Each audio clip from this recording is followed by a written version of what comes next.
দেওয়ালে হাতের ছাপ, মার্ক টুয়েনের একটি সুন্দর ইংরেজি লেখার বঙ্গানুবাদ। গল্পটি আপনাদের মনকে নাড়া দিয়ে যাবে।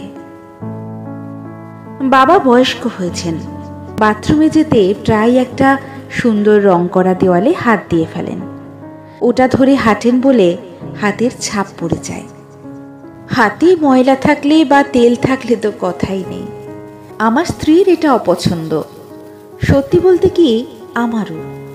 অনেক বলেছি, কিন্তু উনি মনে রাখতে পারেন না বা দেওয়ালটা না ধরে পারেন না। অল্প বয়সে পরিচ্ছন্ন মানুষই ছিলেন।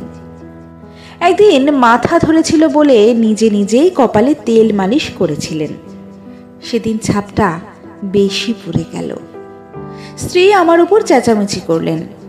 আমিও কড়াভাবেই বাবাকে বলে দিলাম ওই দেওয়ালে হাত না ছোঁয়াতে। তাকে লজ্জিত ও বিমর্ষ লাগলো। দেখে আমার মায়া হলো, তবে মুখে কিছু বললাম না। বাবা ওই দেয়াল ধরা বন্ধ করলেন। একদিন পড়ে গেলেন, আর বিছানা থেকে উঠলেন না। কিছুদিন পরে গত হলেন। রঙের মিস্ত্রি ডেকে বাড়ি রং করাতে গেলে আমার ছেলে দাদুর হাতের ছাপ লাগা অংশটা মুছতে দিল না। সে তাকে খুব ভালোবাসত। মিস্ত্রি তার কাজে বেশ দক্ষ ও উদ্ভাবনী প্রতিভার ছিল। সে ওই ছাপগুলো বাঁচিয়ে রেখে অপূর্ব একটা বৃত্ত এঁকে দিল, একটা ডিজাইনও করে দিল। এরপর যত মানুষ আমাদের বাড়ি আসতো, ওই জায়গার শিল্পকর্ম দেখে খুব প্রশংসা করত।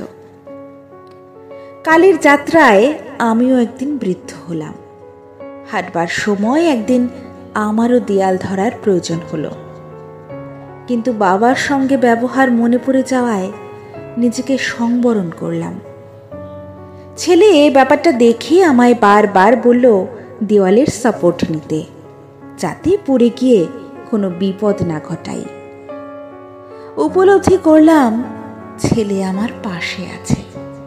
নাতনি ছুটে এসে ওর কাঁধে ভর দিতে বলায় আমার চোখে জল এসে গেল। আমি যদি এটা করতাম, তাহলে বাবা হয়তো আর কিছুদিন বাঁচতেন। নাতনি যত্ন করে সোফায় বসিয়ে ওর ড্রয়িং খাতা দেখালো, যেখানে আমার বাবার হাতের ছাপের ওই দেওয়ালটার স্কেচ এঁকে ও উচ্চ প্রশংসা পেয়েছে। মন্তব্য ছিল, আমরা আশা করি প্রত্যেক বাচ্চা বড়দের এই রকম শ্রদ্ধা করবে। আমি স্তম্ভিত, বিস্মিত হয়ে গেলাম। এক অজানা অপরাধ বোধে নিজেকে অপরাধী মনে হলো। একদিন আমরা সবাই বয়স্ক হব। এই বাচ্চাদের মতো আমরাও যদি ওই দিনগুলোয় বড়দের যত্ন নিতাম, তাহলে পৃথিবীটা কত সুন্দর হতো।